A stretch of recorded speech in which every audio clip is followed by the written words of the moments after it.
Hi,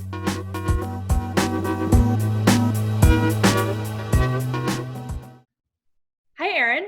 Hey, Julien, how are you? I'm doing good.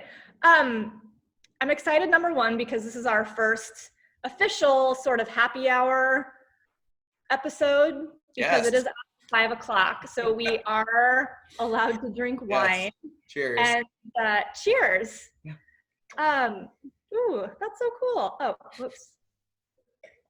Oh, And I wanted to give a shout out to our guests today, which are really good friends of yours, yes. Lacey and Charlie Lybecker from Cairdeas Winery.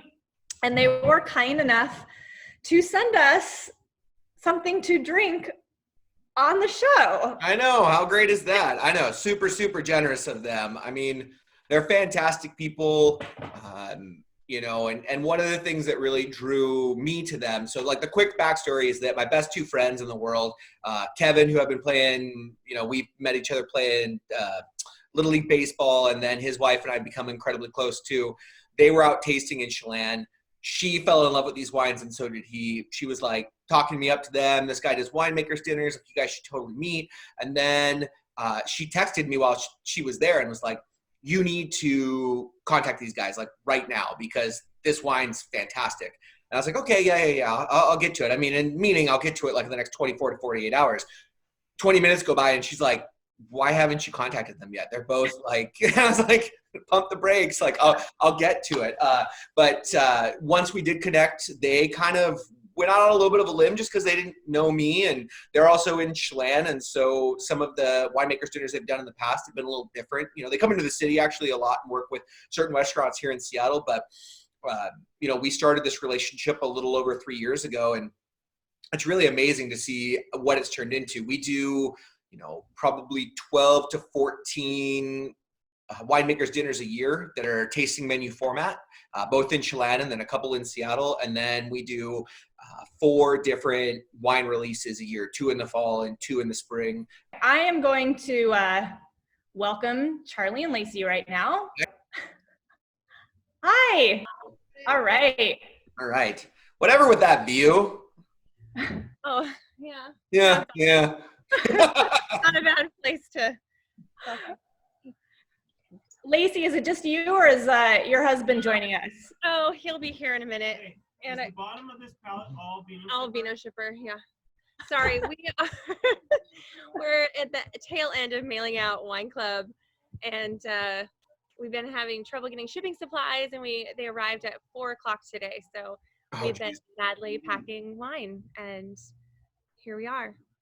Who is this that you have on your lap? This is our newest puppy dog. We adopted her from the Great Pyrenees Rescue Society, like right the day after the school closures got announced. She's been awesome to have around. She's a Great Pyrenees, Great Dane mix. And yeah, she's our new wine dog. What is her name? Her name is Avignon Gris, and we call her Avi for short. You're our first winemaker to be on the show. Awesome. And I'm just curious, how are you guys dealing, and what does this quarantine mean for you? Because I imagine that wineries and tasting rooms operate a little bit differently than restaurants do as far as the services that you can still offer. So where are you guys at, and how are you doing? Yeah, so Aaron and I were actually chatting the other day, and he was like, people can make their own food at home. And I was like, gosh, I wish people could make their own wine. Because people still want their wine, which is great. It's awesome to be able to provide people with sips of joy during these really crazy, uncertain times. It's been really busy. We're actually right in the middle, or the tail end, I just mentioned, of our wine club release. And of course, everybody wants their wine shipped. So we've been trying to homeschool our children, answer the phones, answer hundreds of emails, pack up wine club.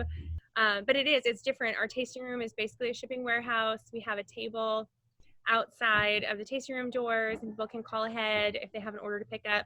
We pre-pack it, we set it on the table, we wave at them when they come by, they grab it, so we don't have to spend a lot of time, chit-chatting. Yeah, and then people are ordering wine online. We've never had so many just online orders ever, which is, I don't know, kind of a testament to, when people think about, okay, I'm at home and I want some wine shipped. It's pretty cool that they're thinking of Cairdeas. I couldn't be more honored. I think it's awesome. I also know that wineries sort of look forward to spring release every year. I imagine that is when you, make a lot of sales, and that's usually early May, and that's likely not going to happen this year. So is that going to hugely affect you, or not so much, or how does that all shake out? You will see. For us, we're in an interesting position because our sales are actually year to date, they're up right now. And that is because of our wine club, because our wine club is bigger this year than it was this time last year. So those sales are accounting for more. And we did have some wine club members that had to cancel or hold this shipment. But the wine club members who are still here, they're all doubling up their orders and adding to their wine club orders. They're sending gifts to friends. So in terms of that, that's good. But then by the time we get to April, we'll have a really good idea of what the decrease in foot traffic, will do for us. So we're kind of waiting a little bit to see what happens, because we do have the third and fourth weekends of April is when we do the big spring release here in Lake Chelan. And we won't have people coming here, but people are more willing to right now order wine online and without having the chance to taste it first, which is awesome. They trust what we do. They know it's gonna be good. So it'll be interesting. We're doing okay right now, but by the time April, we get to the end of April and May rolls around, we'll have a much better idea of really the impact. I was looking at my sales dashboard the other day. So wine club is way up, point of sale transactions way down, and online orders way up. So it's interesting. It'll be interesting to see how it all balances out. Yeah, because the news stories are always talking about how much more marijuana people are smoking and how much more alcohol they're consuming. So, I feel like the average person probably thinks, oh, wineries are doing quite well for themselves because everybody's drinking a lot more than they ever have been. So, have you seen that sort of coronavirus spike in sales? Sort of ish. I feel like one of the things that I really want to hold on to is that Charlie and I have done, and our team have done such an amazing job building relationships with our customers. And that's something that we do all the time. And so when you are in a challenging time like we're in right now, and people are really thinking about, okay, who do I want to support? I know that the hospitality industry is struggling right now.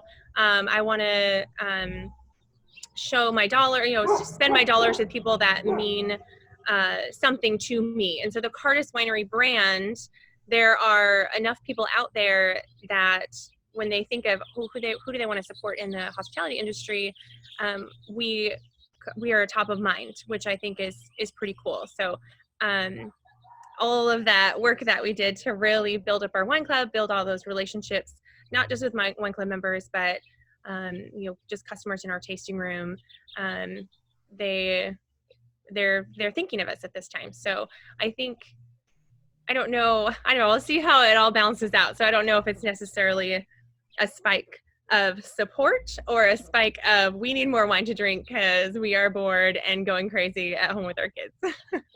Oh my God.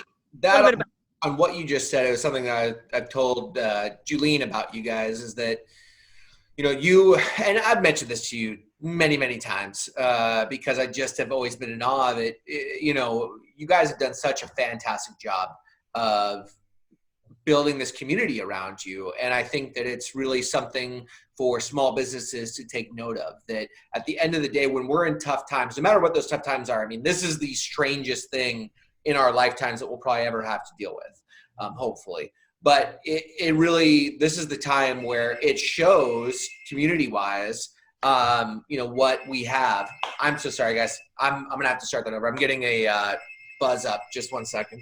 Okay. Hello? Yep. Door's open. Door's open if you don't mind putting it in. Thank you.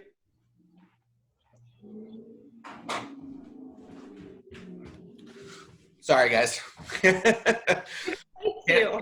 Can't deal with the door buzzing. But what I was just trying to say is, like, you guys have always done such an amazing job with cultivating a great community behind you, and that's so huge when it comes to tough times like this. And it's something that I mentioned to Julien and that I talk with you guys about very regularly, because I think it's absolutely paramount with any small business to have that group around you at any given time. So, and Everyone has an extra person in their box except for me. We'll send you a puppy. He calls you a person.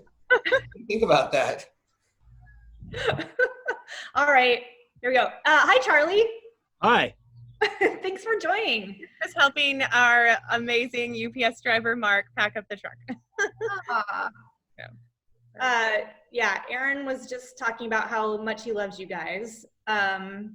I was just asking Lacey earlier how you guys are coping with the quarantine, and if people are actually buying a lot more wine because they're just bored and tired of their kids.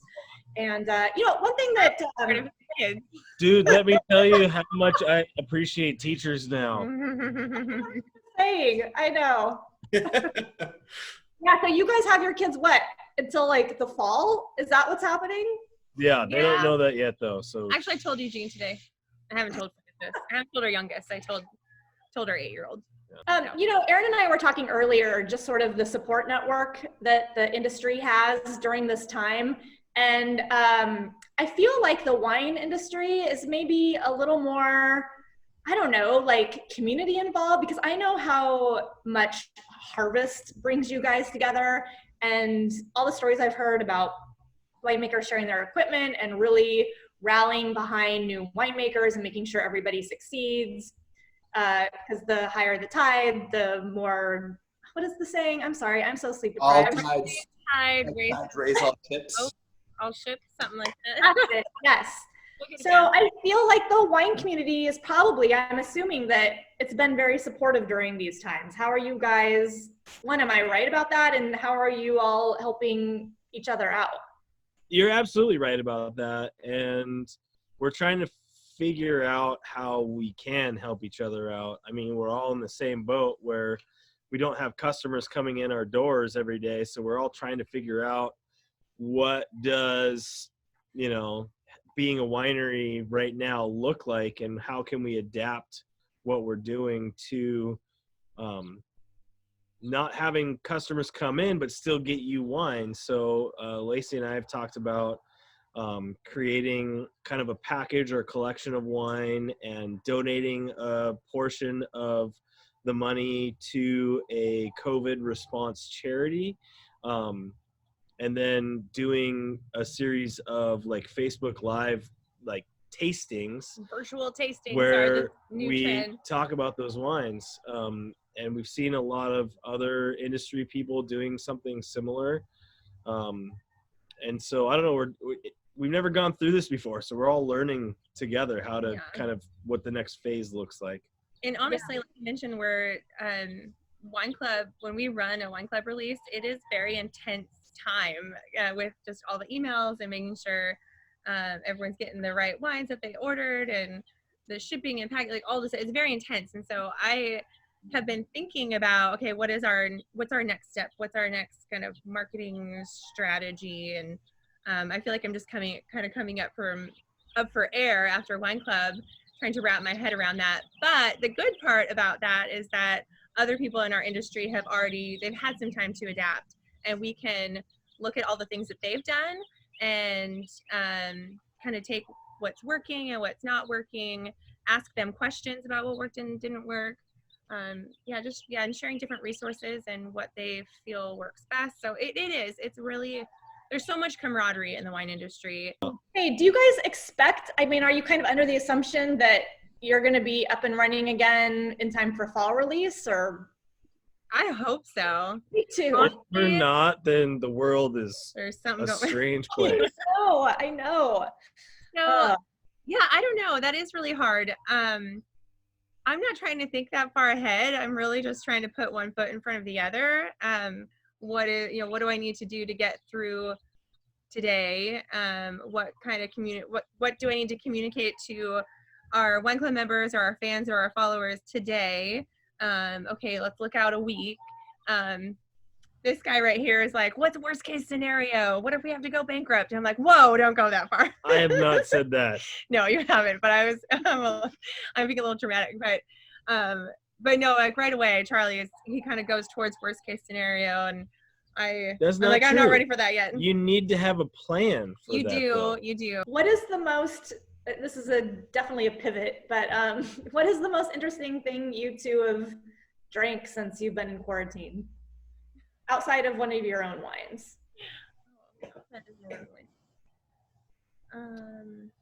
We got a new shipment from Saxum, which is like a cult winery in California, and had one of those wines, and it was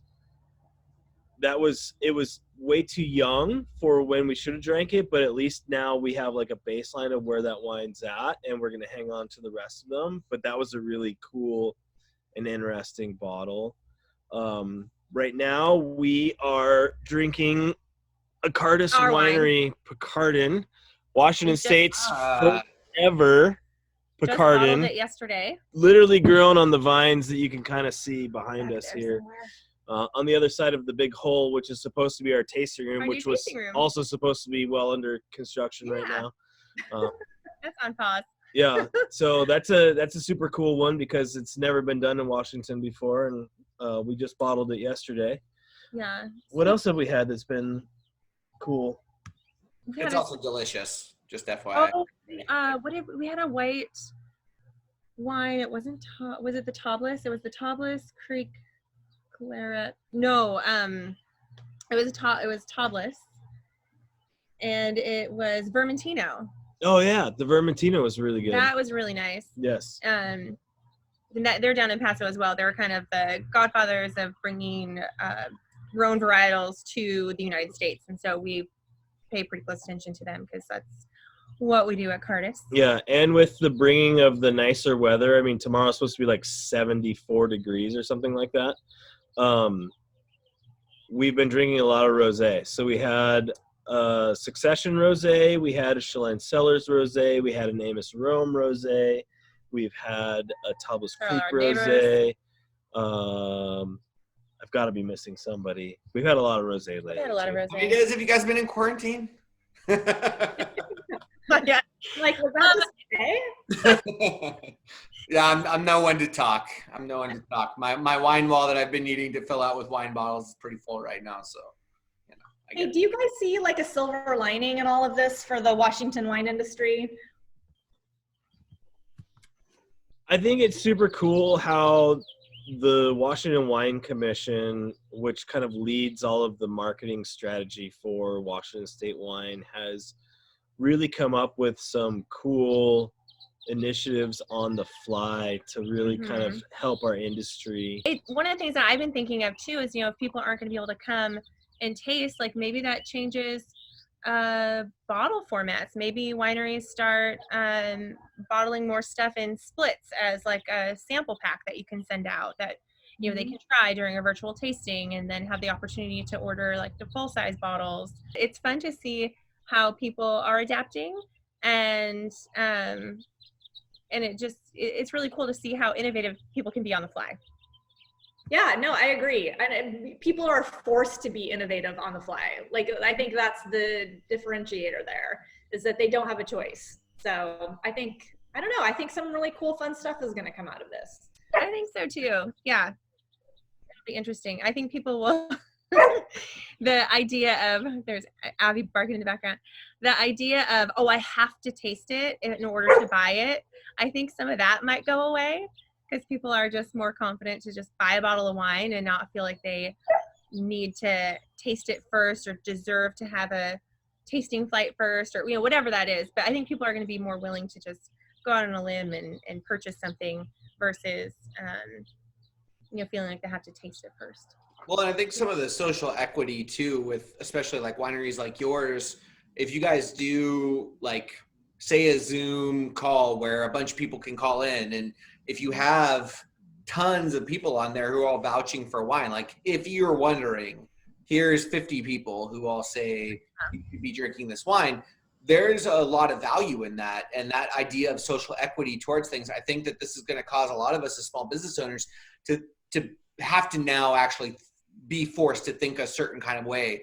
Maybe we should have already been, and I think that certain ones of us definitely already did, but this is going to really drill down on that. And it's going to be those of us who are willing to embrace that fully, who are going to come out of this on the other end, even better for it, because there will be a tomorrow and we will get back to normal life eventually. It might be a year and a half from now, but we still will. And, there's a lot in between now and then that can get figured out so that we can all, still be okay. It's not going to be like some record-breaking year for, I think, any other business in like Clorox wipes and toilet paper, rip-off masks from China. But outside of that, for the rest of us, we're all going to be, trying to figure out other ways of doing business. And, it's just going to mark down the 2020 to 2021 year is a very strange year that caused us to flex in a different kind of way that could actually benefit us long-term. When we think about downturns in our individual industries when they happen just naturally. Yeah. Well, speaking of the Zoom call, we again wanted to get Wine Club behind us, but we're also going to try and do what you were just talking about, kind of a virtual Wine Club party with our Wine Club members as a first step into kind of doing those like Zoom interactive calls with our people, just so we can see everybody's faces because we miss everybody. And that's kind of the one, maybe a silver lining in this, is we can all be empathetic towards each other because we're all bound to our couches at the moment. And that way we can all kind of connect in a different kind of way. That is the one thing, that is so incredible about this time. Like our Wine Club members specifically, so much kindness, so much grace, so much understanding. If I've messed up an order in the past, there's oh my gosh, you messed up my order. This time it's like, I know you guys have so much going on, but I'm missing a bottle of da-da-da-da-da. And they're just so kind. And like, whenever you get to it, no big deal, whatever it is. And everyone is just so kind and sending extra messages to make sure that we're doing okay, our family's doing okay, our employees are doing okay. But yeah, just so much kindness, so much grace, so much understanding, which we don't always, we do experience that with the people that we have kind of in our circle, but just tenfold right now, which is awesome. Well, on that happy note, I want to thank you two for joining us. And we don't want to keep you from your rosé drinking. Pardon right now. Making us sound like the statistic that you shared earlier today. That's all of us. That's all of us. Okay. Right now. No, we feel bad about it. And thank you for setting the precedent for all other winemakers that come on this show. Yes. Sorry, Yes. You have to live up to that. Julien needs a bottle of your wine. I know. Well, thank you. I will be calling all of them. Aaron's got your back. That's right. I appreciate you too. Thank you so much. Thank you Yeah, guys. thanks, Julien. Thanks, Cheers. Aaron. Cheers. Cheers. Bye. Bye.